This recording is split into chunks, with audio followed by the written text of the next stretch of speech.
tuulo ka mid ah tuulooyinka ayaa markuu xanuunsatay haweeney ninkeedana marar badan ayuu dhaqaatiirta u geeyey ilaa uu uga sheegay dhakhtar ka mid ah dhaqaatiirta ku sugnay tuulada in xaaskiisa ay u baahan tahay in lagu sameeyo qaliin dhaawac ku yaalo awgeed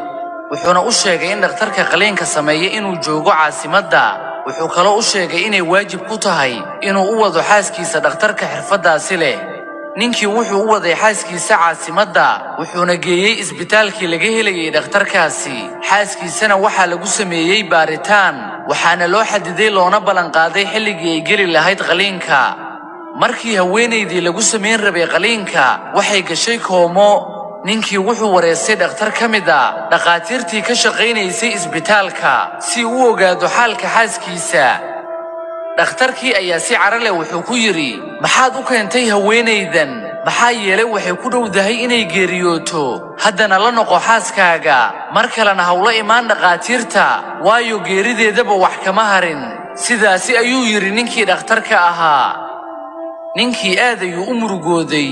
markii uu dhakhtarka ka dhaqaaqay waxaa ag timid gabar dhalinyaro ah waxayna maqlaysay dhakhtarka wixii uu ku lahaa ninka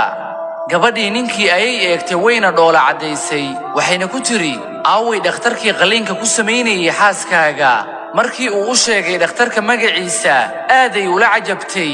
waxayna ku tiri haddaba miyuu aqbalay inuu qaliinka ku sameeyo xaaskaaga isagu wuxuu ka mid yahay dhaqaatiirta kuwa ugu caansan wakhti badanna ma helo wuxuuna qaliin ku sameeyey 10,000 oo qof kuwaasoo la xanuunsanaya xanuunka ay xaaskaagu la xanuunsanayso weligiisana kuma uusan fashilmin hal qaliin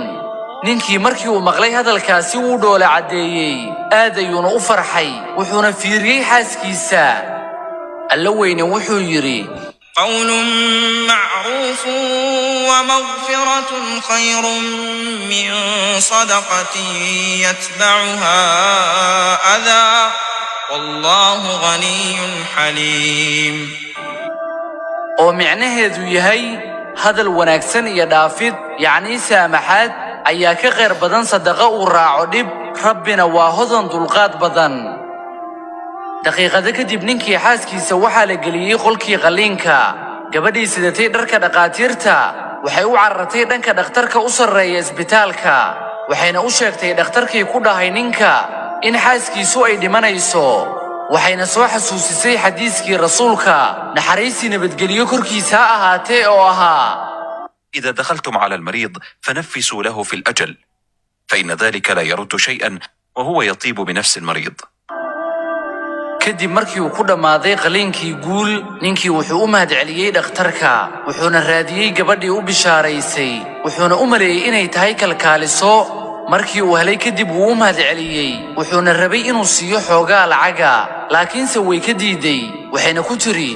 cilmiga waxaa ku soo arooray in bukaanka xaal walba uu yahay xanuunkiisa inaanan niyadda laga jebin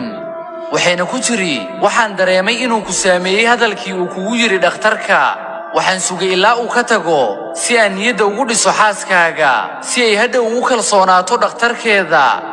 waxay kaloo ku tiri anigu ma ii kalkaaliso waxaan ahay dhakhtarad maantana waxaan halkan ku lahaa qaliin mana isgaranayno dhakhtarkii xaaskaaga qaliinka ku sameeyey keliya waxaan ku dhaqaaqay xadiiskii rasuulka naxariistii nabadgelyo korkiisa ha ahaatee oo ahaa بشروا ولا تنفروا لا خير في كثير